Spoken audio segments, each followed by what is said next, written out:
So ನನಗನ್ಸ್ತದು ತಾವು ಹೊಸ ಪೀಠ ಮಾಡಿಸಿದ್ದೀರ, ಬಹಳ ಕಳೆ ಇರುವಂತ ಪೀಠ ಮಾಡಿಸಿದ್ದೀರ. ಅದಕ್ಕೋಸ್ಕರ ಆ ಕಳೆ ಇರೋ ಪೀಠದಲ್ಲಿ ನೋಡ್ತಾ ಇದ್ದೀನಿ ಹಿಂದೆಗಡೆ ನಿಂದು ತೋರಿಸ್ತಾ ಇದ್ದಾರೆ. ನೀನ್ ಹಾಕಿರೋ ಶರ್ಟೇ ಬೇರೆ, ಆ ಕಲರ್ ತೋರಿಸ್ತಾ ಇರೋದೇ ಬೇರೆ. ತೋರಿಸಿ ಅವ್ರಿಗೆ ಟಿವಿ ನೀನ್ ನೋಡಲ್ಲ ಹಿಂದೆಗಡೆ ಏನ್ ಕಲರ್ ನೀನ್ ನೋಡ್ಕೊಂತ ಅವ್ರಿಗೆ ಈಗ ನೀನ್ ತೋರಿಸ್ತಾ ಇರೋದು ನಿಮಿಷ ನಿನ್ ಬಟ್ಟೆ ಕಲರ್ ಚೇಂಜ್ ಅದಲ್ಲ, ನಿನ್ ಕಲರ್ ಇವ್ರ ಬಟ್ಟೆ ಕಲರ್ ನೋಡಿ, ನಿನ್ ಕಲರ್ನು ಚೇಂಜ್ ಮಾಡಿದ್ರು. ಅದೊಂದೇ ಕಲರ್ ಚೇಂಜ್ ಮಾಡಿಲ್ಲ ಅವರು. ನನ್ನ ಕಲರು ಅವ್ರು ಬಿರಿ ನಿನ್ನೆ ತೋರಿಸ್ತಾವ್ರು, ತೋರ್ಸಲ್ಲ. Speaker order ಮಾಡ್ಬಿಟ್ಟಿದ್ದಾರೆ. ನೋಡಿ ಶಿವಕುಮಾರ್ ಸರ್ ನೀವು ಹೇಳಿದಂಗ ನಮ್ ಸ್ಪೀಕರ್ ಸಾಹೇಬ್ರು ಯಾರ್ಯಾರ ಕಲರ್ ಯಾವಾಗ ಚೇಂಜ್ ಮಾಡ್ತಾರೋ ಗುರ್ತಾ ಆಗೋದಲ್ಲ.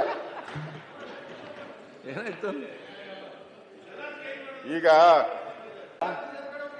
ಏನ್ ಎಡಿಟೆಡ್ ವರ್ಷನ್ ಇಲ್ಲ, ಹಿಂದೆ ಟ್ರ್ಯಾಕ್ಟರ್ ಬಂದಿಲ್ಲ, ಟ್ರ್ಯಾಕ್ಟರ್ ಬೇಡ ಅಂತ ನಾವ ಹೇಳಿವಿ. ಜಿಲ್ಲಾಧಿಕಾರಿಗಳ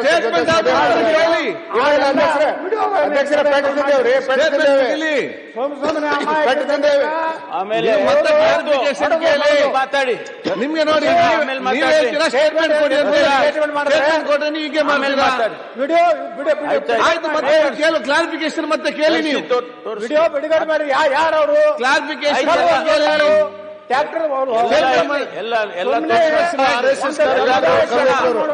ಎಲ್ಲ ತೋರ್ಸೋಣ. ಆಮೇಲೆ ಮಾನ್ಯ ಅಧ್ಯಕ್ಷರೇ, ಅದಾದ್ಮೇಲೆ ಒಂದೇ ನಿಮಿಷ ಇಲ್ಲ, ಆಮೇಲೆ ಒಂದ್ ನಿಮಿಷ ತಾವು ಸ್ಟೇಟ್ಮೆಂಟ್ ಮಾಡ್ತಾ ಇದ್ದೀರಾ, ಅದ್ರ ತಮ್ಮ ಮೇಲೆ ನಮ್ಗೆ ಅಪಾರ ಗೌರವ ಇದೆ. ನಿಮ್ಮ ಅಧಿಕಾರಿಗಳು ನಿಮ್ಮ ಬಾಯಿಂದ ತಪ್ಪು ಮೆಸೇಜ್ ಕೊಡ್ತಾ ಇದ್ದಾರೆ. ನೀವು ಅವ್ರು ಏನ್ ಹೇಳ್ತಾ ಇದಾರೆ ಸ್ವಲ್ಪ ವೆರಿಫೈ ಮಾಡಿ ಸ್ಟೇಟ್ಮೆಂಟ್ ಮಾಡ್ಬೇಕಂತ ವಿನಂತಿ. ಯಾಕಂದ್ರೆ ಟ್ರ್ಯಾಕ್ಟರ್ ಗಿಟ್ರೆ ಅದು ನುಗ್ಸಿದ್ವಿ ಅಂತ ಹೇಳಿ ಸಂಪೂರ್ಣ ತಪ್ಪು ಮಾಹಿತಿ ನಿಮ್ಮ ಬಾಯಿಂದ ಕೊಡಿಸ್ತಾ ಇದ್ದಾರೆ. ನಿಮ್ಮ ಮೇಲೆ ನಮ್ಮ ಗೌರವ ಕಡಿಮೆ ಆಗುವಂಗ ಅವರು ಕಡಿಮೆ ಮಾಡ್ಕೋಬೇಡಿ, ತಪ್ಪು ಹೇಳಕ್ ಹೋಗೋದಿಲ್ಲ, ನಾವು ಮಾಡ್ಕೊಳ್ಳೋದಿಲ್ಲ. 100 ಟ್ರ್ಯಾಕ್ಟರ್ ಬಂದಿಲ್ಲ, ಸ್ಪರ್ಶಿಸಿ ಪಾಟೀಲ್ ಅವರೇ 100 ಮಾತಾಡಿ. ಸಿಸಿ ಅವರೇ ಕೇಳಿ ಈಗ ಅವರ ಸ್ಟೇಟ್ಮೆಂಟ್ ನಿಮ್ಮ ಸ್ಟೇಟ್ಮೆಂಟ್ ಆದ್ಮೇಲೆ ಆ ಯಾವಾಗ ಜನ ಮೂವ್ ಆಗ್ತಾರೆ ಈ ಕಡೆ, ಆ ಬ್ಯಾರಿಕೇಡ್ಸ್ನೆಲ್ಲ ಮುರಿತಾರೆ, ಬ್ಯಾರಿಕೇಡ್ಸ್ನೆಲ್ಲ ಪೊಲೀಸ್ನವ್ರ ಮೇಲೆ ತಳ್ತಾರೆ, ಅದೆಲ್ಲ ಚಿತ್ರ ಇದೆ. ನಾನೇನು ಹೇಳೋವಂಥದ್ದು ಏನಿಲ್ಲ, ಅಗತ್ಯನೂ ಇಲ್ಲ. ಆದ್ರಿಂದ ಅವರು ಮೂವ್ ಆದಾಗ ಪೊಲೀಸ್ನವ್ರು ಏನ್ ಮಾಡಬೇಕು? ಅವ್ರ ಮೇಲೆ ಕಲ್ಲು ಹೊಡಿತಾ ಇದ್ದಾರೆ, ಜನ ಬರ್ತಾ ಇದ್ದಾರೆ. 10,000 ಜನ ಸುವರ್ಣಸೌಧಕ್ಕೆ ಬರ್ತಾರೆ ಎಂದಾಗ ಏನ್ ಮಾಡ್ಬೇಕು ಹೇಳಿ? ಶಾಂತಿಯುತವಾಗಿ ಮಾಡ್ತೀವಿ ಅಂತ ಅವರು ಹೇಳಿದ್ದಾರೆ, ಇಲ್ಲಿ ಹೇಳಿದ್ರು, ಅವರು ಬಸವರಾಜು ಹೇಳಿದ್ರು, ಇಲ್ಲ ನಾವೆಲ್ಲ ಪೀಸ್ಫುಲ್ ಪ್ರೊಟೆಸ್ಟ್ ಮಾಡ್ತೀವಿ ಅಂತಾನು ಹೇಳಿದ್ರು. ಅಲ್ಲಿ ಕೋರ್ಟ್ ಆರ್ಡರ್ ಆಗುತ್ತೆ, ಪೀಸ್ಫುಲ್ ಪ್ರೊಟೆಕ್ಷನ್ ಇದು ಪ್ರೊಟೆಸ್ಟ್ ಮಾಡೋದಕ್ಕೆ ನೀವು ಅವಕಾಶ ಮಾಡಿಕೊಡಿ, ಒಂದೇ ಜಾಗದಲ್ಲಿ ಮಾಡಿಕೊಡಿ, ಅದನ್ನು ಮಾಡಿಕೊಟ್ಟಿದ್ವಿ. 10,000 ಜನ ಸುವರ್ಣಸೌಧಕ್ಕೆ ಬರ್ತಾರೆ ಅಂತಂದ್ರೆ ಇಲ್ಲಿ ಏನಾಗಬೇಕು ಹೇಳಿ? ನೀವೇ ಹೇಳಿ. ಅವ್ರಿಗೆ ನಾ ಹೇಳ್ದೆ, ನೋಡಪ್ಪ ನೀವು ನಮ್ಮನ್ನ ಲ್ಯಾಂಡ್ ಆರ್ಡರ್ ಸರಿ ಇಲ್ಲ ಅಂತ ನೀವು ಮಾಡ್ತೀರಾ ಅಂತ ನೀವು ಅವತ್ತು ಮಾತಾಡುವಾಗ್ಲೂ ಹೇಳಿದೆ. ನಾನು ಲ್ಯಾಂಡ್ ಆರ್ಡರ್ ಸರಿ ಇಲ್ಲ ಅಂತ ನಾಳೆ ನೀವೇ ಹೇಳ್ಬಿಡ್ತೀರಾ ಕಣ್ರಿ ಅಂತ ಹೇಳಿಲ್ವಾ ನಾನು ಸುನೀಲ್? ಆದ್ರೆ ತಕ್ಷಣ ನಾವು ಪೊಲೀಸ್ನವರು ಅವ್ರನ್ನ ತಡೆಯೋದಕ್ಕೆ ಪ್ರಯತ್ನ ಮಾಡ್ತಾರೆ, ಅವ್ರಿಗೂ ಕಲ್ಲು ಹೊಡಿತಾರೆ. 24 ಜನಕ್ಕೆ ಗಾಯಗಳಾಗಿದ್ದಾವೆ ಪೊಲೀಸ್ನವರು, ಅವರು ನಮಗೆ ಮನುಷ್ಯರಲ್ವಾ? ಅದಾದ್ಮೇಲೆ ಅವರು ಬಹಳ ರಿಸ್ಟ್ರೆಂಟ್ ಇಂದ ಲಘುವಾಗಿ ಲಾಠಿ ಚಾರ್ಜ್ ಮಾಡ್ತಾರೆ. ನಾ ಸುಳ್ಳು ಯಾಕೆ ಹೇಳಲಿರಿ? ನಾನು ಯಾಕೆ ಸುಳ್ಳು ಹೇಳ್ಬೇಕು ನಿಮಗೆ? ಸುಳ್ಳು ಹೇಳೋ ಪ್ರಶ್ನೆನೇ ಇಲ್ಲ, ಸತ್ಯನೇ ಹೇಳೋದು. ಈ ಸದನದಲ್ಲಿ ಸುಳ್ಳು ಹೇಳಂಗೇ ಇಲ್ಲ. 50% ಸುಳ್ಳೈತಿ. ಉತ್ತರ ಆಯ್ತು ಮಾತಾಡಿ. ಅಲ್ಲಲ್ಲ ನಾ ಮುಗಿಸ್ಬಿಡ್ತೀನಿ, ಆಮೇಲೆ ಮಾತಾಡಿ. ಉತ್ತರ ಕೊಟ್ಟ ಮೇಲೆ ಮಾತಾಡಿ, ಚರ್ಚೆಗೆ ಅವಕಾಶ. ಹಂಗ ಮನುಷ್ಯತ್ತಿಲ್ಲಾರ್ದ ಹೊಡೆದಾರೆ ಅಧ್ಯಕ್ಷರೇ. ಗೃಹ ಸಚಿವರೇ ದಯವಿಟ್ಟು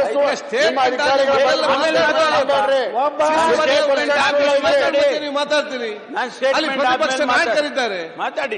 ನಿಮ್ಮ ವರ್ಷನ್ ಹೇಳಿ, ನಿಮ್ಮ ವರ್ಷನ್ ಖಂಡಿತವಾಗಿ ಹೇಳಿ. ಲಾಠಿ ಚಾರ್ಜ್ ಲಘುವಾಗಿ ಆಗಲಿಲ್ಲ, ಬಹಳ ಬಿಗಿಯಾಗಿದೆ ಮತ್ತು ಇಡೀ ರಾಜ್ಯ ನೋಡಿದ್ದಾರೆ ಮೀಡಿಯಾದಲ್ಲಿ. ಅದು ಹೆಂಗ್ ಹೊಡ್ತಿದ್ದಾರೆ ಅಂತ. ಅಲ್ಲಲ್ಲ, ನೀವು ಅಡ್ಡಪಡಿಸ್ತೀರಿ, ನೀವು ಗೃಹ ಸಚಿವರಾಗಿದ್ರಿ, ಸ್ಮೂತ್ ಆಗಿ ಹ್ಯಾಂಡಲ್ ಮಾಡಿದ್ದಾರೆ. ನಿಮ್ಮ ಮಾತಿಂದ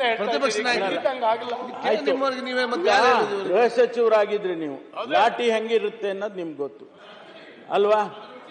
ಅದ್ ರುಚಿನೂ ನೋಡಿದೀರ. ಅಶೋಕ್ ಅವರು ಆಗಿದ್ರು. ಆದ್ರಿಂದ ಲಾಠಿ ಮೆಲ್ಲಿಗೆ ಹಿಂಗ್ ಮುಟ್ಟೋದಕ್ಕಾಗಲ್ಲ. ಮುಟ್ತಾರ ಹಿಂಗೆ ಅವರು ಬೀಸ್ಲೇಬೇಕು. ಅದನ್ನ ಡಿಫೈನ್ ಮಾಡಬೇಕು ಅಂದ್ರೆ ಹೇಳ್ತೀನಪ್ಪ ಸರ್ ಅದರಿಂದ ಜ್ಞಾನೇಂದ್ರ ಅವರು ಹೋಮ್ ಮಿನಿಸ್ಟರ್ ಇರ್ಬೇಕಾದ್ರೆ ಲಾಠಿ ಆಯ್ತಾಯ್ತು ಸ್ವಾಮಿ ಅವರೇ, ಆದ್ರಿಂದ ಮಾನ್ಯ ಅಧ್ಯಕ್ಷರೇ ಲಾಠಿ ಚಾರ್ಜ್ ಮಾಡಿದ್ದಾರೆ. ಲಾಠಿ ಚಾರ್ಜ್ ಮಾಡಿರೋದೇ ತಪ್ಪು. ಆ ಅಧಿಕಾರಿಗಳನ್ನೆಲ್ಲ ನೀವು ಅವ್ರ ಮೇಲೆ ಕಾನೂನಿನ ಕ್ರಮ ತಗೋಬೇಕು. ಹಾಗಾದ್ರೆ 10,000 ಜನನು ಸುವರ್ಣಸೌಧಕ್ಕೆ ಬಿಟ್ಬಿಡ್ಬೇಕಾಗಿತ್ತ? This is a responsible government. We have a responsibility. We have a responsibility to run the government peacefully in this state. ಯಾರು ಏನ್ ಮಾಡಿದ್ರು ಬಿಟ್ಬಿಡ್ಬೇಕು. ಸುವರ್ಣಸೌಧದ ಒಳಗಡೆ ನುಗ್ಗಿದ್ರು ಬಿಟ್ಬಿಡ್ಬೇಕು. Is this the advice?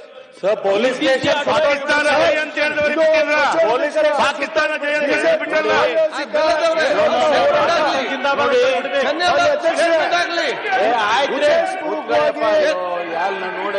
ಉದ್ದೇಶಪೂರ್ವಕವಾಗಿ ಆಯ್ತು, ಪಾಕಿಸ್ತಾನ ಜೈ ಅಂತ ಹೇಳಿ ಬಿಟ್ರಲ್ಲ. ಹೌದ್ರಿ, ನಾವು ಜವಾಬ್ದಾರಿ ಸರ್ಕಾರ ವಿಧಾನಸೌಧದ ಒಳಗಡೆ ಪಾಕಿಸ್ತಾನ ಜೈ ಒಳಗ ಜವಾಬ್ದಾರಿ ಎಲ್ಲ ಇತ್ತು. ಜವಾಬ್ದಾರಿಯ ಸರ್ಕಾರ ಇದು. ಆಯ್ತು, ಸ್ಟೇಟ್ಮೆಂಟ್ ಆಗ್ಲಿ. ಯಾರು ಏನು ಮಾಡಿದ್ರು ಲಾಠಿ ಚಾರ್ಜ್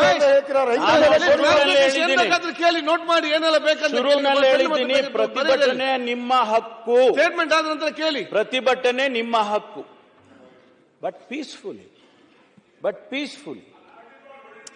ಚಂದಿವಸಪ್ಪ ಅವರೇ, ಮತ್ತೆ ನೀವು ಮಾತಾಡಿ. ಅದಕ್ಕೆ ಯಾಕಾಯ್ತು ಅನ್ನೋದನ್ನ ಯೋಚನೆ ಮಾಡಿಯಪ್ಪ. ಸುಮ್ಮನೆ ನೀವು ಯಾಕೆ ಲಾಠಿ ಚಾರ್ಜ್ ಆಯ್ತು ಅನ್ನೋದನ್ನ ಯೋಚನೆ ಮಾಡಿ. 10,000 ಜನ ಸುವರ್ಣಸೌಧಕ್ಕೆ ಬರ್ತಾರೆ ಅಂದ್ರೆ ಲಾಠಿ ಚಾರ್ಜು ಮಾಡಬಾರ್ದು, ಮುತ್ತಿಕ್ಬೇಕಾ? Is that what is the advice from the opposition? ಅದರಿಂದ ಮಾನ್ಯ ಅಧ್ಯಕ್ಷರೇ, ಇವತ್ತು ಸಮರ್ಥನೆ ಮಾಡುವ ಪ್ರಶ್ನೆ ಇಲ್ಲ. ಆದರೆ ಘಟನೆ ಯಾಕಾಯ್ತು, ಹೆಂಗಾಯ್ತು, ಒಂದು ಸರ್ಕಾರ, ಒಂದು ಎಲೆಕ್ಟೆಡ್ ರೆಸ್ಪಾನ್ಸಿಬಲ್ ಗೌರ್ಮೆಂಟ್ ಹೇಗೆ ನಡ್ಕೊಳ್ಬೇಕು ಅನ್ನೋದ್ರ ಬಗ್ಗೆ ನಾನು ಇವತ್ತು ಹೇಳ್ತಾ ಇದ್ದೇನೆ. ಆದ್ರಿಂದ ಯಾರೂ ಕೂಡ ಈ ರಾಜ್ಯದಲ್ಲಿ ಕಾನೂನನ್ನ ಕೈಗೆತ್ತಿಕೊಳ್ಳೋದಕ್ಕೆ ನಾವು ಬಿಡೋದಿಲ್ಲ. ಸ್ಪಷ್ಟವಾಗಿ ಹೇಳ್ತಾ ಇದ್ದೇನೆ. ಆಸ್ ಎ ಹೋಮ್ ಮಿನಿಸ್ಟರ್, ಯಾವುದೇ ಲಾ ಅಂಡ್ ಆರ್ಡರ್ ಅನ್ನ ಹತ್ತಿಕ್ಕೋದಕ್ಕೆ ಪ್ರಯತ್ನ ಮಾಡಿದರೆ ಯಾರಾದ್ರೂ ಕೂಡ, ಅವ್ರು ಯಾರೇ ಆಗಿರ್ಲಿ, ಯಾವುದೇ ಪಕ್ಷ ಆಗಿರ್ಲಿ, ಯಾವುದೇ ಸಮುದಾಯ ಆಗಿರ್ಲಿ, ನಾವು ಬಿಡೋದಿಲ್ಲ ಅನ್ನೋದನ್ನ ಬಹಳ ಸ್ಪಷ್ಟವಾಗಿ, ಯಾವ ಸಂಘಟನೆ ಆಗ್ಲಿ ನಾವು ಬಿಡೋದಿಲ್ಲ.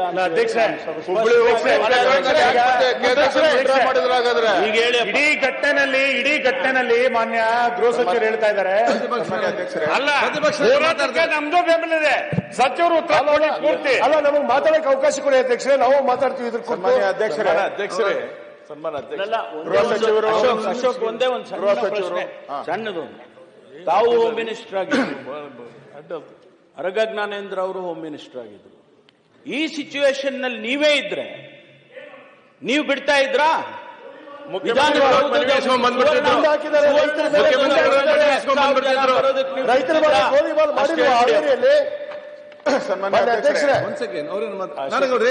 ಸ್ಟೇಟ್ಮೆಂಟ್ ಮಾಡಲಿ. ಅವ್ರು ಸ್ಟೇಟ್ಮೆಂಟ್ ಮಾಡಿದ್ದಾರೆ. ಅವ್ರೇನು ಸ್ಟೇಟ್ಮೆಂಟ್ ಮಾಡಲ್ಲ, ಮಂತ್ರಿಗಳಲ್ಲ. ನಿಮ್ಮ ಮಾತಾಡ್ತೀನಿ, ಆಮೇಲೆ ಕ್ಲಾರಿಫಿಕೇಶನ್ ಕೇಳಿ. ಅವರು ಕ್ಲಾರಿಫಿಕೇಶನ್ ಕೇಳಿ, ನಮ್ದೇನು ಅಭ್ಯಂತರ ಇಲ್ಲ. ಎಲ್ಲರೂ ಮಾತಾಡ್ಲಿ, ಅವರು ಮಾತಾಡ್ಲಿ, ನಾಡಗೌಡರು ಮಾತಾಡ್ಲಿ, ನಮ್ದೇ. ಸನ್ಮಾನ್ಯ ಅಧ್ಯಕ್ಷರೇ, ನಾನೇನು ಹೆಚ್ಚಿಗೆ ಮಾನ್ಯ ಹೋಗೋದಿಲ್ಲ. ಮಾನ್ಯ ಗೃಹ ಸಚಿವರು ಬೆಳಗ್ಗೆನೆ ಬಂದು ವಿಧಾನಸಭಾ ಅಧಿವೇಶನ ನಡೀತಾ ಇದೆ. ಬೇರೆ ಸಂದರ್ಭದಲ್ಲಿ ಆಗಿದ್ರೆ ನಾವು ಕೇಳ್ತಾ ಇರಲಿಲ್ಲ. ವಿಧಾನಸಭಾ ಅಧಿವೇಶನ ನಡೆಯುವಂತ ಸಂದರ್ಭದಲ್ಲಿ ಮತ್ತೆ ನಮ್ಮ ವಿಧಾನಸಭಾ ಸದಸ್ಯರುಗಳು, ನಮ್ಮ MLAಗಳು ಆ ಒಂದು ಪ್ರತಿಭಟನೆಯಲ್ಲಿ ಭಾಗವಹಿಸ್ತಾ ಇದ್ದಾರೆ. ಸೊ ನನಗನ್ಸ್ತದು, ತಾವು ಹೊಸ ಪೀಠ ಮಾಡಿಸಿದ್ದೀರ, ಬಹಳ ಕಳೆ ಇರುವಂತ ಪೀಠ ಮಾಡಿಸಿದ್ದೀರ.